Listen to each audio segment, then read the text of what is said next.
And I believe we are live. So maybe if you can full screen the Zoom page so that people can only see the. Because yeah. Just full screen the Zoom. 1 second, yeah. How do I full screen Or you can this? see my screen, is it? Yes, like this. Yeah. Oops, hang on. Yes, now it is. Okay. Cool. We are live on the correct page now. So sorry everybody for the technical error. Um, so yes, Sanjay, please, if you don't mind from the top. So sorry. Okay. So we've now got because on my screen I only see you and me. Oh, Yes. So because but the others are on. yeah. Okay. So I can from my end, I can confirm that we are on the correct page now. Okay. Um, Okay. Excellent. yes. So please, Let me get to my. Okay. Okay. Let me share my screen sure. so that.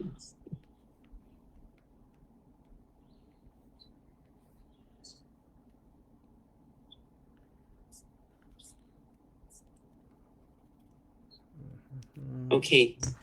So can you see my screen now? All good? Yeah. All good. Okay.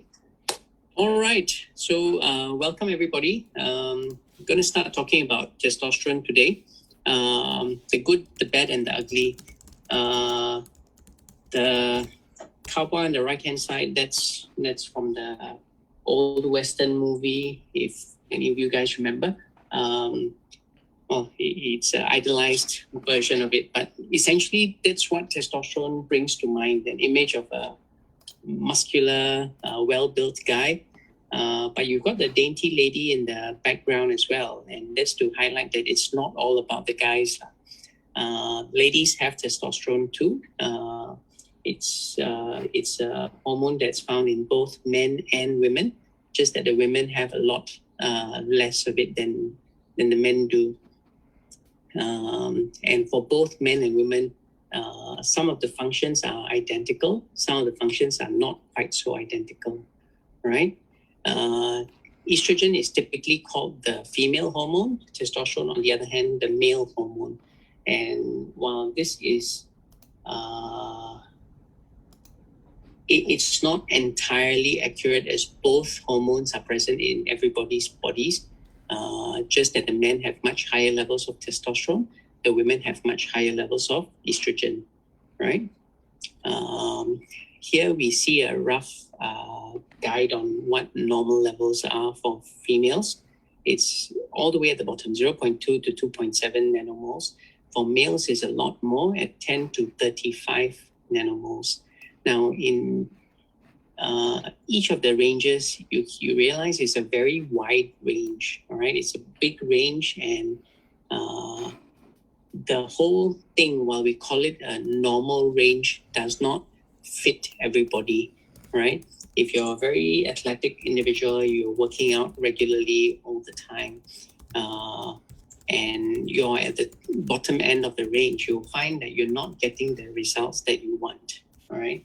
You're not getting the muscles building up and all that.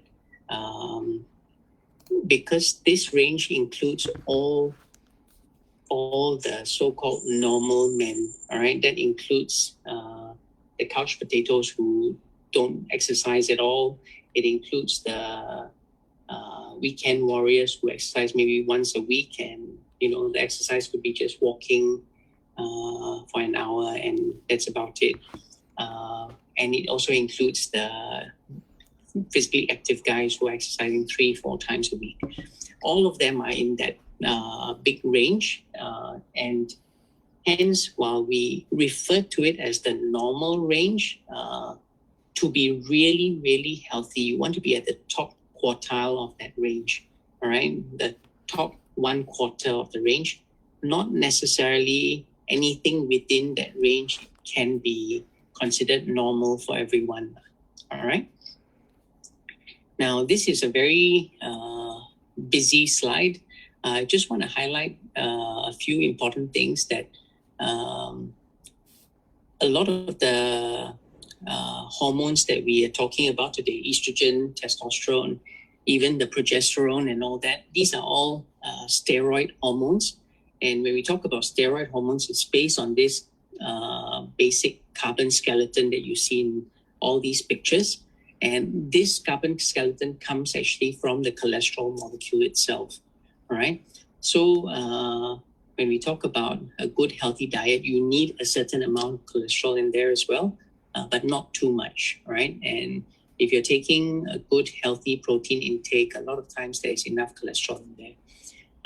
At the bottom of the screen, you just above the dihydrotestosterone, you see testosterone, and that testosterone, just to the right-hand side of that is estradiol. You realize that it's actually a very similar looking molecule with very small changes, all right? And that's how close testosterone and estrogen really are, all right?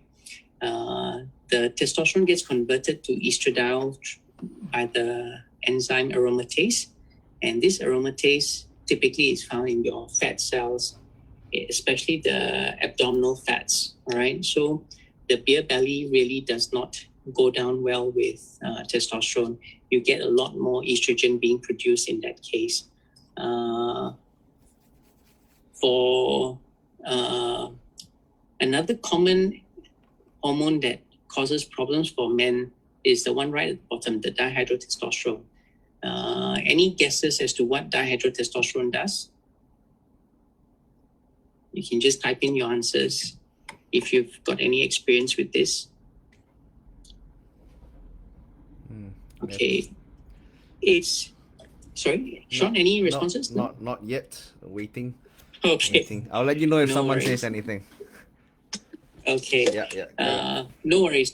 We won't stress anyone.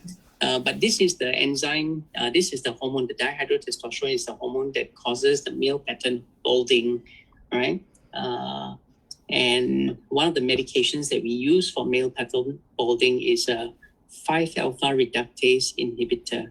That's the enzyme that converts the testosterone to DHT, right? As much as 10% of the testosterone gets converted to DHT, and this percentage increases as we get older, and that can result in the male pattern balding. By cutting down that enzyme and reducing the conversion, we can slow down the hair loss for aging men. Now we go on to the role of testosterone. Sorry, guys. Okay, here we go. Oops. All right, the role of testosterone. All right, as mentioned, women produce far less in their ovaries than men do in the testicles. And the amount of testosterone in women, it does not have that masculizing effect. Testosterone affects the libido and mood in both sexes, all right? Energy levels get affected, get up and go. Testosterone plays an important role in bone metabolism as well, right? So all of these are important aspects of testosterone. It's not just all about the muscles, all right? We also have the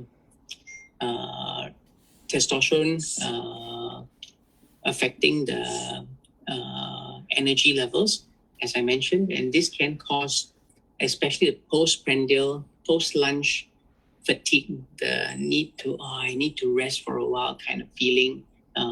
Patients may get after a heavy meal or that kind of thing, all right? This is particularly more common in patients who have low testosterone, right? And women are equally susceptible to it. But the more common things that patients may notice is loss of libido, the desire for sex and all that gets diminished, the sexual drive, the energy levels, all of this tend to be very, very low, right? Here we've got a summary. Everything from erectile dysfunction, night sweats, muscle loss, depression. Depression is a common enough thing, yeah? And often undiagnosed, unrecognized issue. Weight gain, urinary problems are common as well. Just like women who approach menopause get hot flashes, so do guys. But it's not as prominent, all right? Hair loss is not uncommon as well. Sleeping difficulties, fatigue, irritability, and male breast, or what we call gynecomastia. All right.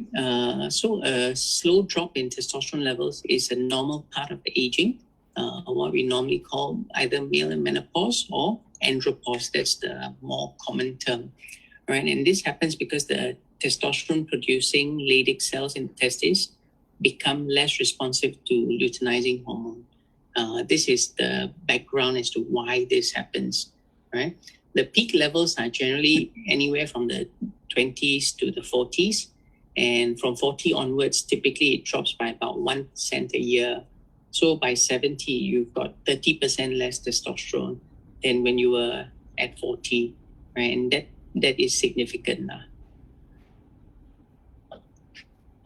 Now, hormonal imbalances can happen at any age, all right? Even though we think about it, typically in the older men, sometimes even in the 20s, 30s, if your lifestyle, your stress levels, your fitness is not there, then you run into hormonal imbalances at a very much younger age as well, right? And sometimes these are things that we don't realize and we don't address early enough. So, Sanjay, Havinder just asked, what are hot flashes? What are hot flashes, is it? Yes. Let's go back. It's a feeling of like getting hot and bothered. You may feel like the skin breaking out into a bit of a flush, red tinge to it, like as if you were at the beach for too long, and literally when you touch the skin, it actually feels like it's hotter than the surrounding. And this happens because the blood vessels in the skin are dilated. This is common especially so in the perimenopause age group for ladies. Some guys do experience it when the testosterone levels are dropping. So these are caused by sudden changes in the hormone levels, and it causes these changes in the skin, the blood vessels, and all that. All right.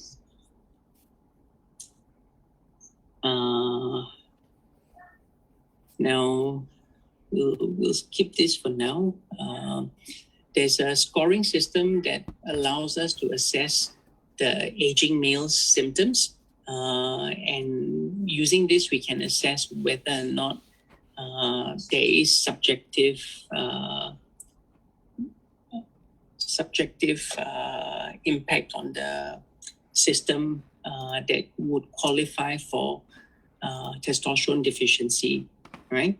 Now, if you look at the testosterone levels through the day, right, you realize that for younger men, the levels are much higher.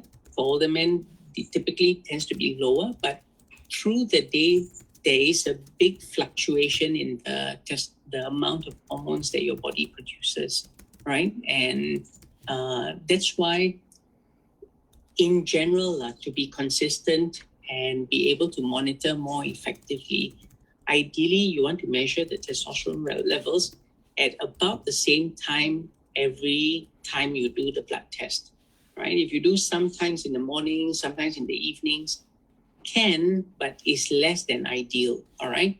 You want to try and aim to do it. The best is actually early morning.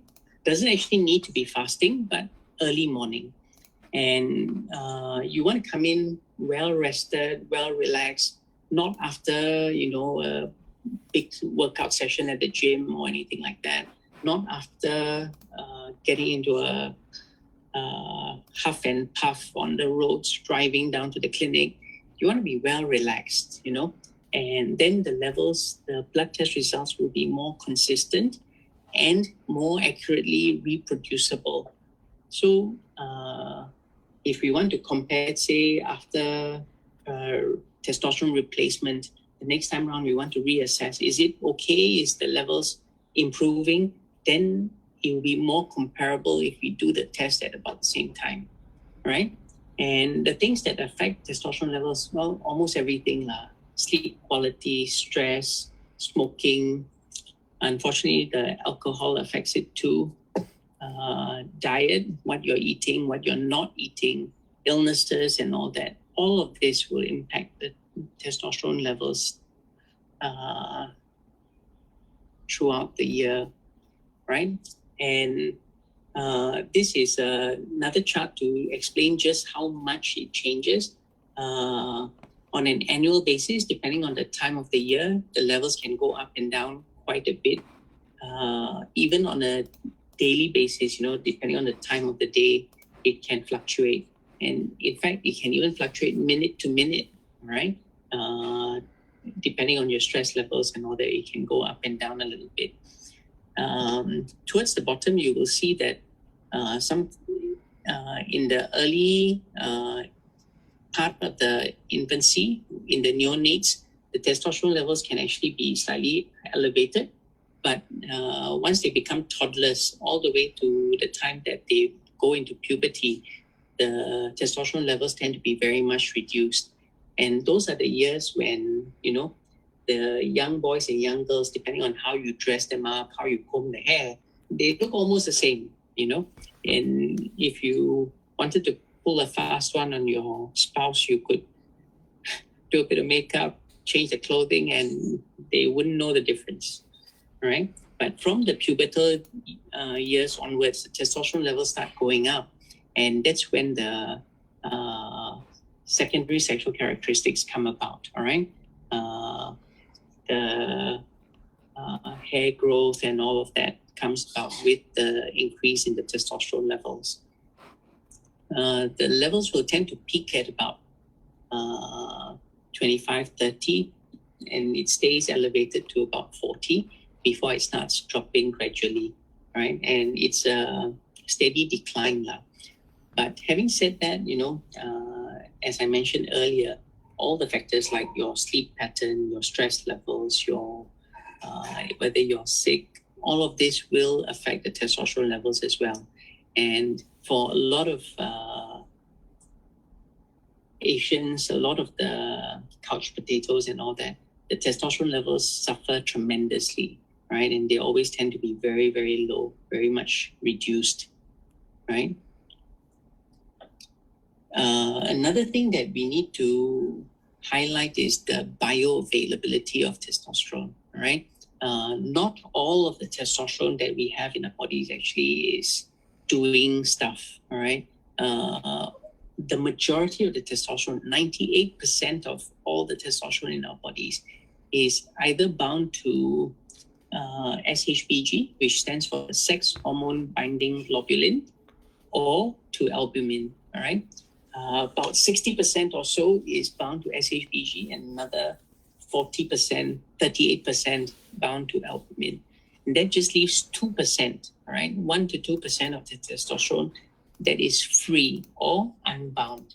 And it is this little bit, the 1 to 2%, that gets all the job done, all right?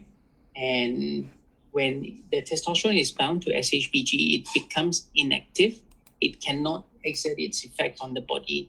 So in addition to increasing the testosterone levels in our body, we also want to optimize the availability of the testosterone by keeping the SHBG down, all right?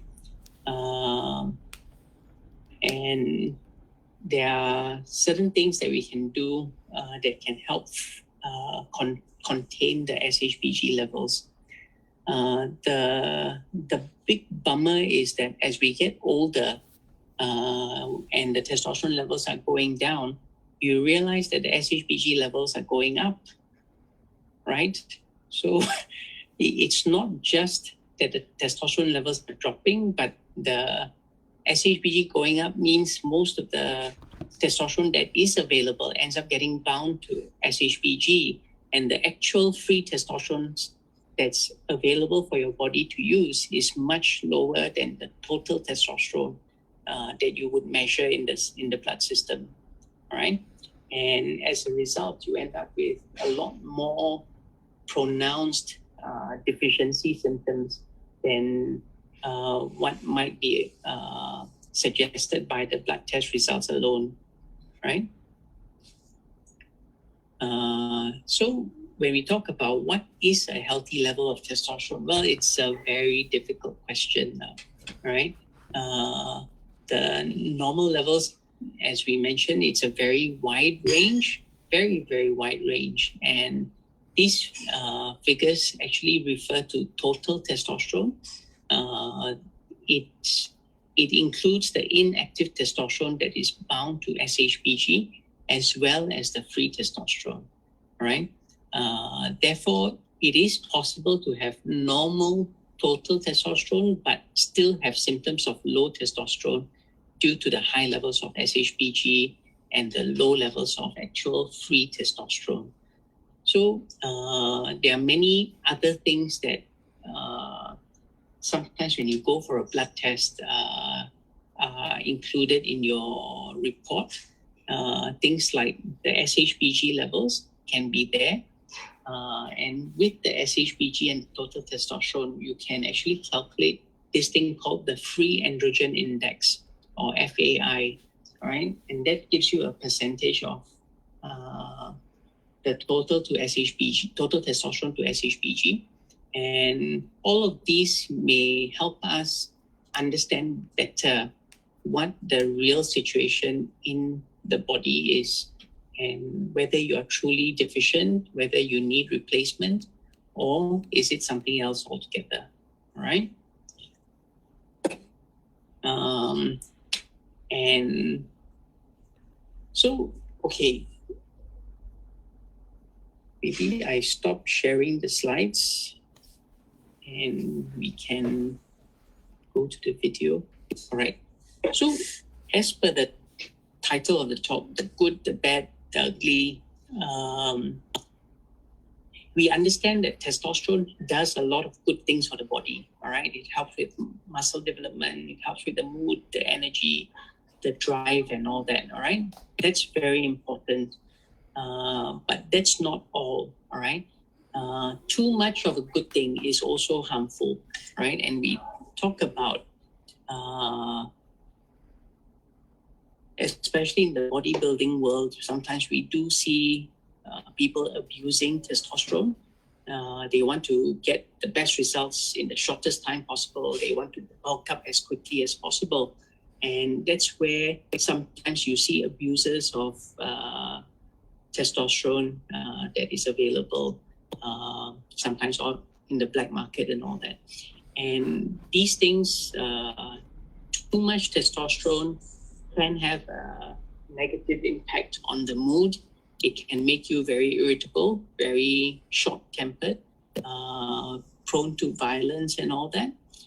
It can make you very rash, anytime it comes to making a decision about spending money, whether to buy or not to buy, that kind of thing. So too much of a testosterone, too high a testosterone level is also not good, right? For ladies as well, if the levels are too elevated, it can cause hirsutism, hair growth on the face, at the beard area, on the mustache, hairy legs. And there are certain medical conditions where this happens biologically, all right? For example, in polycystic ovarian disease, these women have naturally high levels of testosterone, and they have all the associated symptoms with high testosterone for a female, right? So testosterone in itself is good, but too much of a good thing, too high a level is also not good, right? And then so we've talked about the good, we've talked about the bad. When it's too much, then what happens, right? And the ugly part is really when you have such high levels of testosterone, and the testosterone gets withdrawn all of a sudden, right? For example, I saw a patient of mine who had been buffing out in the gym, with a lot of testosterone and all that, and he had asked for a blood test, and when we sent the sample to the lab, they had to dilute it serially, meaning take the serum, dilute it, one part of it with 9 parts of saline, and test again. and still the testosterone was off the scale. They did it another serial dilution and another serial dilution, and it was still out of the range. Right? So he had ridiculously high levels of testosterone. And then he met with a car accident and he ended up in hospital. And then suddenly there's no more testosterone, right? He's not able to tell his doctors that he's shooting up on testosterone all the time and all that. And literally the muscles melted off of him. When he came out from the hospital, he was a completely different man, right? And it is so hard to try and recover from that kind of thing, all right? So supraphysiological replacement, when you abuse the testosterone, when you have levels that are too high, it's really not good for the body, right? That is never the intent in replacing testosterone, all right? The other problem with replacing testosterone in an uncontrolled manner is, as we had discussed, it gets converted to other things as well. And when testosterone gets converted to estrogen in men, then you get the man boobs coming out. And this becomes a real problem, all right? The incidence of breast cancer in men is very low, but when you have man boobs, then the incidence is actually higher than for women in general, all right? So you don't want to be doing this without proper medical supervision, without medical guidance, and without knowing really what you are doing, all right? There's a right way of bulking up. You take the slow, long, winding road. Sean will show you how. That's the way to do it, all right? Shortcuts in this thing aren't worth it, and it's fraught with danger, something that you really shouldn't want to venture into at all. All right? Ken, I'll end here now. If there's any questions, if anyone has anything to clarify. So I've asked questions on our social media pages in a couple of weeks ago, and I received a few. So here are some of them. So in TRT, right, testosterone replacement therapy, what are the different modalities or different sorts of treatments for that? Okay, let me go back and share my slide. I had actually prepared one. Yep.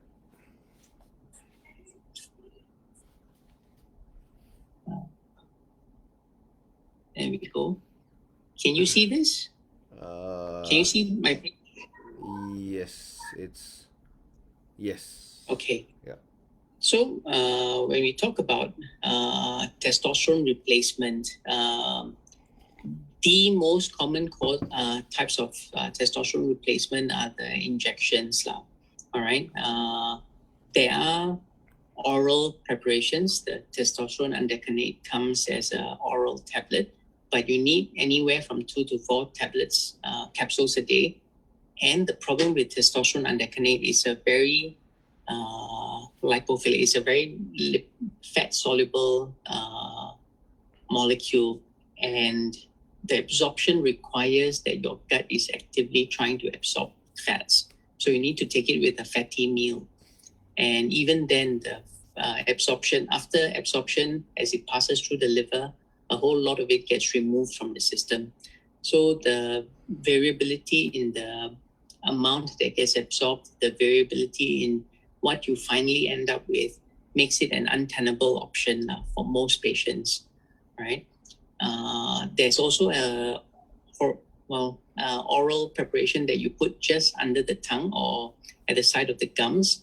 But many patients after a while end up having discomfort at the gums, and it's also not commonly used.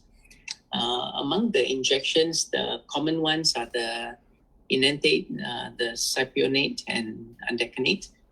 The most popular one is the undecanoate testosterone injection, the Nebido, which is given once every 3 months or so. All right, it's a depot injection, so it sits in the buttocks in the deep gluteal muscles for a period of 3 months. And slowly, it's like a big ball of oil that's sitting inside the muscle. And slowly from the outer surface, the testosterone gets absorbed into the bloodstream.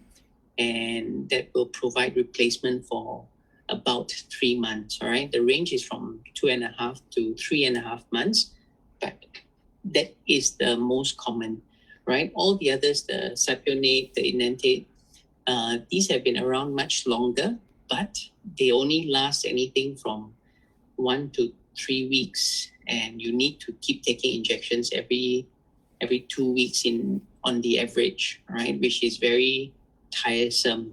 All right. There are testosterone implants not available in Singapore though, but overseas you can get them, as well as patches and gels. Right? Patches, again, not so commonly used. It tends to cause a fair bit of skin irritation. The gel can be used, but the challenges with the testosterone gel, again, it needs to be applied over the thin skin, all right, where there's less fats in the skin. So like putting it on the belly is really the worst thing to do, because the abdominal fats will just end up storing the testosterone, and it won't be available to the body, right? So the best place to use it is actually on the neck area, where there's less fats, less subcutaneous fats. And what may be ideal is after a hot shower, when your blood vessels are more dilated on the skin, then you apply it on the area. Then the absorption is better. So the testosterone gel that's available can be used like that, and some patients find very good results with that, but it is harder to get now, not as popular anymore. All right. And then there are other methods. The older options like methyl testosterone is no longer available as well. So everything from oral to injections to patches and creams, everything has been tried with varying degrees of success. Some prefer this option, some prefer another. The best would be to speak to your doctors about it, and they can recommend what will be ideal for you as an individual. Okay, so a follow-up to the TRT question, right? When speaking to some clients, we're just chatting about TRT in general. They're worried about two things, right? Number one is, what are the side effects, if any? And number two, they're very concerned that, oh, so is this then something I need to do for life? What if I stop? Yeah, so can you talk a bit about that? All right. So generally speaking, all good things come to an end. So if you see fantastic results with the testosterone and you decide, okay, I've reached my goal, and then you stop taking the testosterone replacement, the beneficial effects that you see with the replacement will wear off, right? So it's not a permanent feature, all right? Well, permanent enough if you keep taking the testosterone, right? And when you stop, then the benefits that you got from the testosterone replacement also wear off, right? But for many guys that we've been treating in our clinic, really it's more a matter of how they're feeling here and now, all right? So the examples I like to share with new patients, patients who are considering replacement. We had a young banker, all right, guy who was very, very stressed, working all the odd hours because he's monitoring the European market and the UK stocks exchange and all that. So because of poor sleep pattern, poor eating habits, no exercise at all, and he was in a bad shape.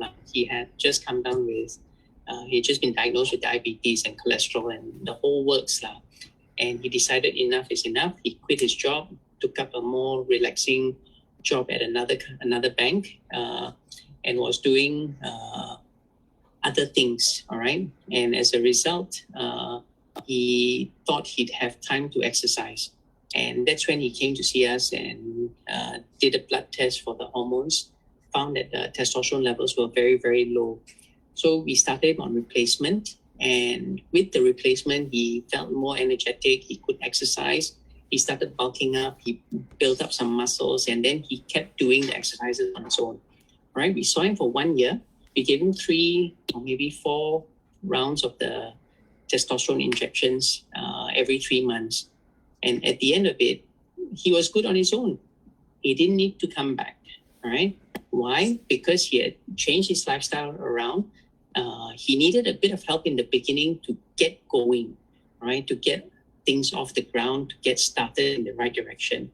But once he got started and he was self-motivated, he kept himself going, then his natural biological testosterone replacement, testosterone production kicked in, and he didn't need long-term replacement, all right? But that's with a younger patient. With the older patients, sometimes it's a bit more challenging, more difficult, right? And it's possible that when you start off with the injections to get the faster improvement, weight loss and all that, then when you're more steady, you've kind of got to where you want to be, then you can consider switching to the gel or something like that as an option. That may work, right? But the effects don't last forever. So you do need to keep taking it in the longer term, all right? And then the other part of the question, what are the negative effects of testosterone replacement, right? For each type of replacement, there is its own set of possible side effects.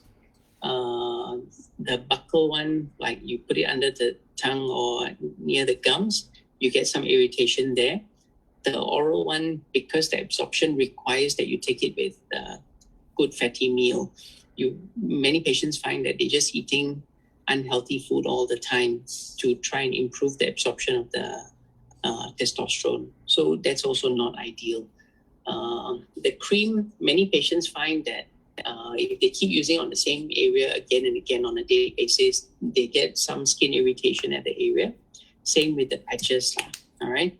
The injections can cause a bit of muscle soreness, especially the short-acting testosterone where you take every 2 weekly. Can you imagine poking yourself all over the place every 2 weeks? Man, that's harsh.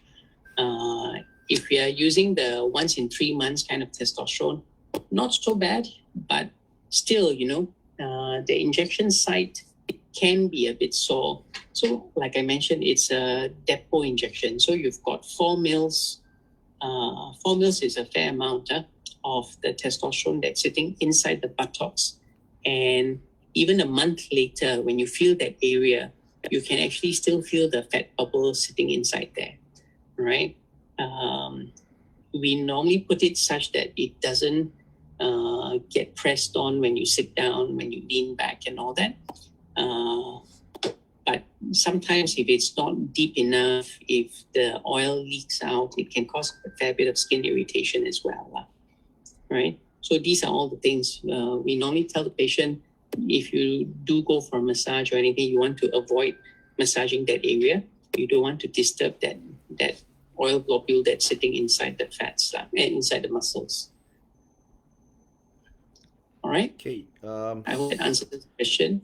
Yes, I believe so. So in the comments, Juanket asked to talk about testosterone withdrawal. I guess he means what happens, if you stop. When you stop the testosterone. Yes. All right. So generally speaking, if we are treating it, okay, so again, we come back to how much are we replacing? How much are we treating? If you're treating within the physiological range, all right, like I mentioned, the best place is to be in the top quartile of what is the normal range. Now, if you're in the top quartile within the normal range, and you stop taking the treatment, then the typical complaints of testosterone deficiency, all right, things like more fatigue, tiredness, loss of energy, loss of libido, possibly erectile dysfunction, all of this may slowly creep into the your daily life, right? The main thing, many of the patients who are on the testosterone replacement, they will notice a sudden surge in energy levels. They feel like a kickstart, supercharged battery, energizer bunny kind of thing after taking the shot. And when the levels start running out, then you find that the energizer bunny suddenly lost the energizer batteries and he's not all hyped up anymore. Energy levels are lower. You find you get fatigued more easily, more tired. And that state of the tiredness, the fatigue and all that may continue if we don't get the replacement now, right? The typical layperson who's not on testosterone replacement would refer to this as, I'm just getting old. And that's the common feeling of being old, low on energy, low on drive, don't feel like doing anything, that kind of thing. And that would be a common sequelae. Of course, you can push yourself, you can, if you know what to anticipate and you can recognize it coming on, you can work extra hard during that time so that it doesn't impair you as greatly. But some of the symptoms will be there. Okay, so the next, so these two questions are from two different people but have an overlap. So Raj asks, does strength training keep levels naturally high? And then Huangket also asks, is there any way to increase the own production without external intervention? So it's sort of an overlap. Yeah. Sure. So weight training, physical exercise, right? In particular, resistance exercises helps tremendously with helping the body to make more testosterone, right? So the paradox is when you're exercising, your body needs more, all right? So initially, your testosterone levels would actually dip a little bit, all right? Then the command center in the brain, the pituitary gland, will detect that the testosterone levels are dropping. It will fire off the LH, the luteinizing hormone that signals the Leydig cells to produce more testosterone, right? You have this other thing called the GnRH as well, the gonadotrophin releasing hormone. That's from the hypothalamus. So it's like a whole cascade of hormones and all that come into place to increase the levels when you start exercising, right? So exercise definitely is a good thing, and it will help increase endogenous testosterone production, all right? So yes, exercise is a important way to help. Then what are other ways to help increase testosterone, right? There's two parts to it. There are some supplements, some, interestingly enough, the traditional Tongkat Ali is supposed to work very nicely. Are you serious? Really? Seriously. Okay.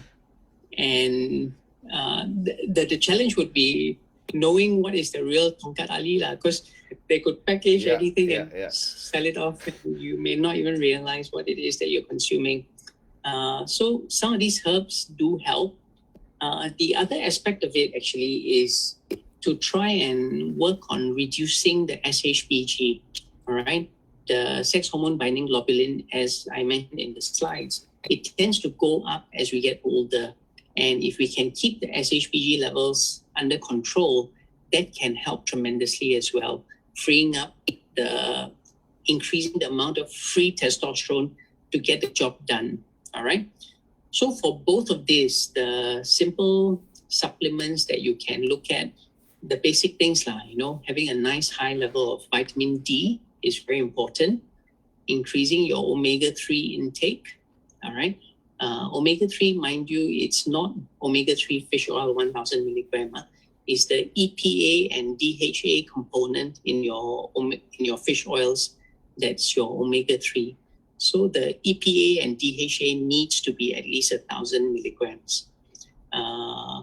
So omega-3, vitamin D, boron. Boron is another mineral that's supposed to help with controlling the SHBG levels. And you can get supplements of all of this as well, right? Zinc, magnesium, all these are supposed to help, all right? For those who want a good natural source, nuts are good for this, all right? Then we also want to try and prevent unnecessary conversion of the testosterone into estrogen, all right?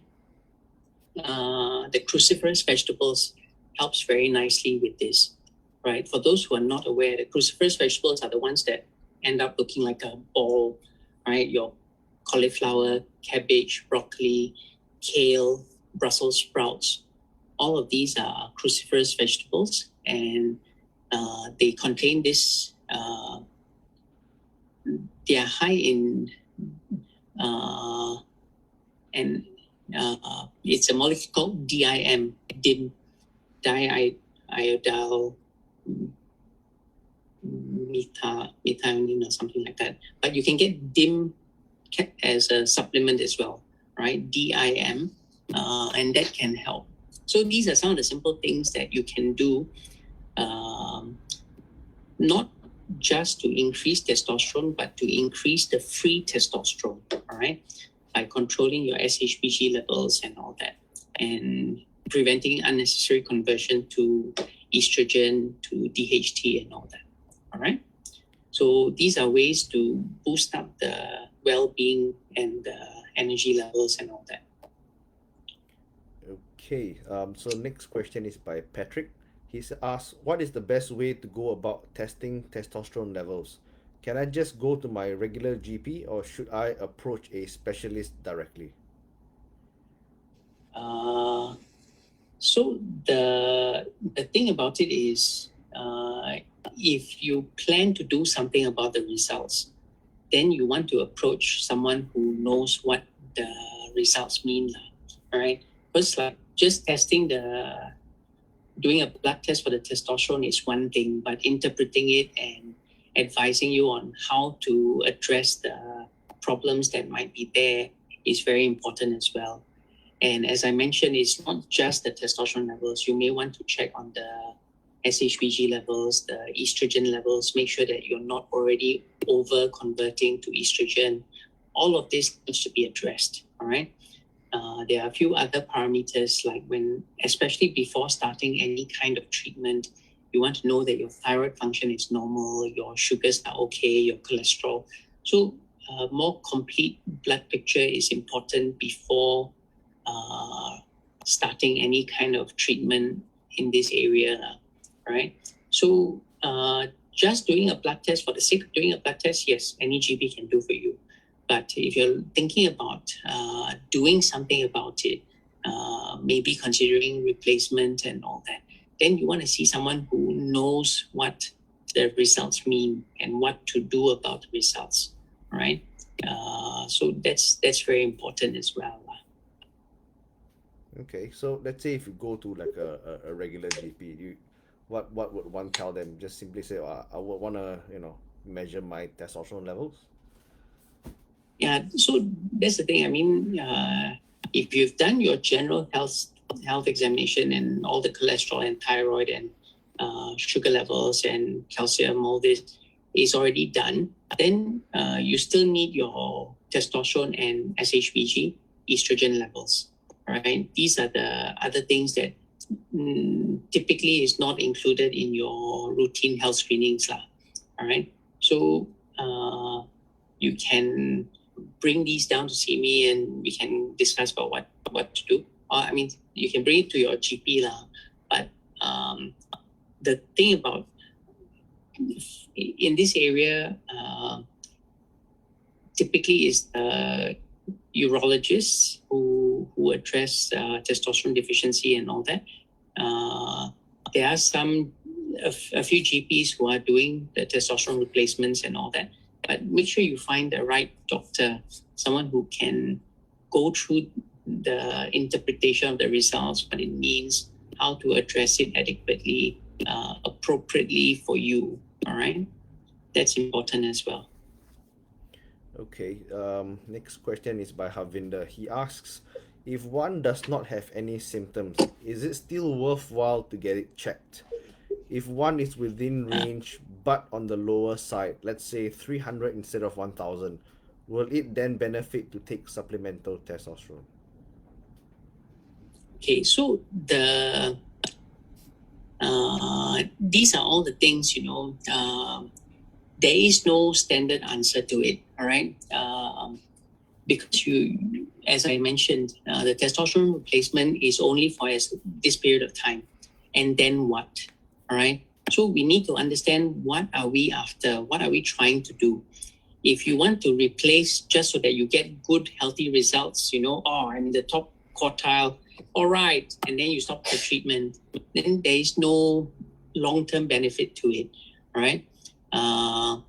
And again, just now there was a questionnaire that I didn't spend too much time on, but there's a aging males survey that gives us a scoring of symptoms, all right? If you score low on that, then it is useful to replace the testosterone.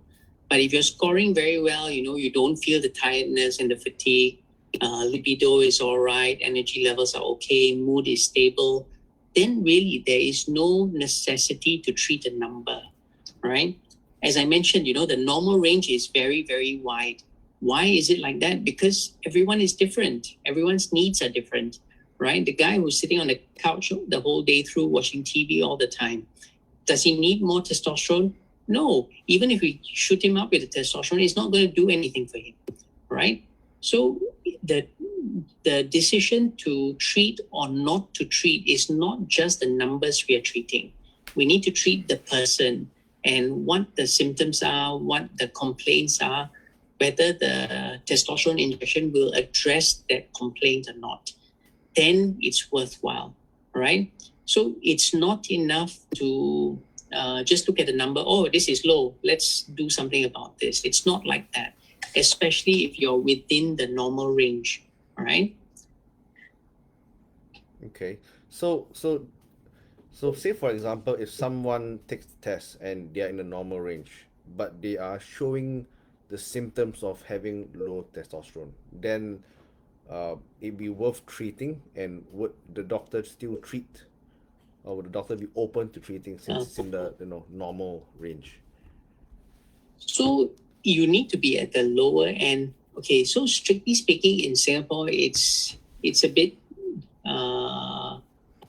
more difficult to try and treat the normal patients who are complaining of low testosterone, all right? Primarily because is really no need, from near the middle of the normal range to try and push it up to the top quartile. Strictly speaking, is the ideal to be in the top quartile, but to do a replacement therapy just to do that and treat the number is not necessary, all right? It's not indicated. So to consider treatment in the local scene, we need to prove that you are definitely at the lower end of the normal range or below the normal range, and you are symptomatic. So then it gives us a basis that, yes, this patient qualifies for replacement. And it's not just, you do that once and then finish. After the replacement, you need to check again to see that we are not treating you outside excessively, that means your testosterone levels haven't gone too far up and that kind of thing. So the monitoring needs to be done along the way as well. And that will need to continue over time. Okay, all right, cool. I believe that is the last of our End of questions. it? Yes, All I right. believe so. Dinner time. All right. All right. So before we leave, where can people go and find you or find out more about you or see you? How do they contact you? Uh, I am Dr. Sanjay Doshi. I'm at Mediline Clinics. We have one branch at Serangoon Gardens. That's where we started from. All the way 16 years ago, and then we have another clinic at Marine Parade, at just opposite the Marine Parade Polyclinic. Right. These are two places that I'm practicing at. Sean, you have my contact. Yeah. Please feel free to share with Sure. with them if they need it. But I'm happy to talk to you guys about the replacement, and we can take it from there. But again, it needs to follow the rules and regulations in Singapore. So it's not a matter of I want, therefore I will get it. It doesn't work like that here. Yeah. All right, cool. All right, thank you for your time, Sanjay, and see you soon. No worries. I hope it was helpful. And if there's any further questions, Sean, please just send me the questions and I can forward my answers to you, and you can put it up on your Facebook page or whatever. All right. All right. Cool. All right. Thank you. See you, man. All right. Goodbye. No worries. See you guys. See you. Bye.